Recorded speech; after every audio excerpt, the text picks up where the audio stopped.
We say, fight back. They say, get back. We say, fight back. On Tuesday, May 26, 2009, the California Supreme Court announced its ruling on a court case over the controversial Proposition 8 measure banning same-sex marriage in that state. The court upheld Proposition 8, maintaining the ban on same-sex marriage in California, but recognizing as valid the 18,000 same-sex marriages which were allowed in the state before Proposition 8. The ruling nevertheless spurred protests in more than 100 cities across America, including Chicago, where about 1,000 people rallied and marched to protest the ruling from the Center on Halsted on Chicago's North Side on the same day of the ruling. The comedian and political analyst Bob Harris evoked a baseball metaphor with his comment on the situation, saying, quote, "Gay marriage in California is like a 1920s spitball. It's illegal unless you did it before the rules changed."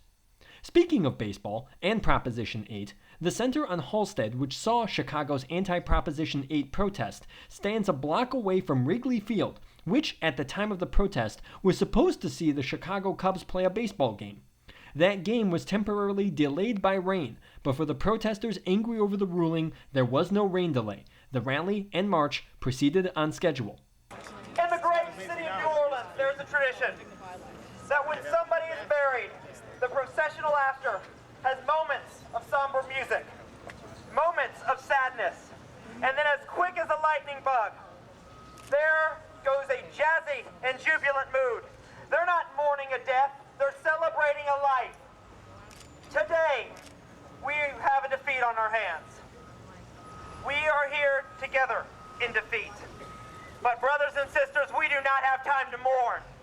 No, what we need to do now is we need to take this moment to look inward. When we look inward, we have the strength to act outward. Who's ready to act outward? This is not a new journey, friends. Our modern journey began just shy of 40 years ago. At the Stone Wall in New York City, a group gathered to show that no more police raids would be allowed in their bars, not without public reprisal. They met this bigotry head on. They met this unfairness head on. They realized at that moment they were not indeed free. They realized that every single year of their lives to that point had been lived under oppression. We would not be standing here today but for the struggles of people who came before us. The people in the ACT-UPs, the people in the Gay Liberation Fronts, the people in the Mattachine societies. We would not be here but for the courageous lesbian, gay, bisexual, and transgender people who came before us. Now,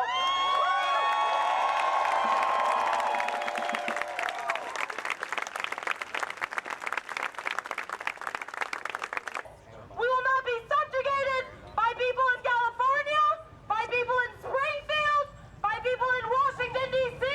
Brothers and sisters, change does not come from the politicians. It comes from us.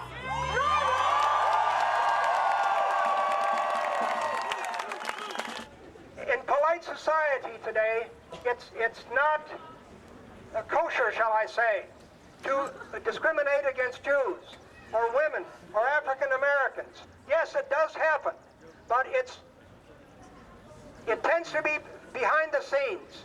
But for us, they can still be open about it, and we need to change that. I noticed somebody wearing a shirt here that says struggle equals change.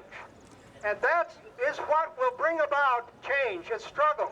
Not voting for this politician who makes promises during an election campaign, but struggle on the streets for equality. There is a sense of inevitability a lot of people feel about, well, wait long enough, the tide is turning our way, the wind's in our sails, even some of the Republicans are beginning to crack. They are cracking because of us. They are moving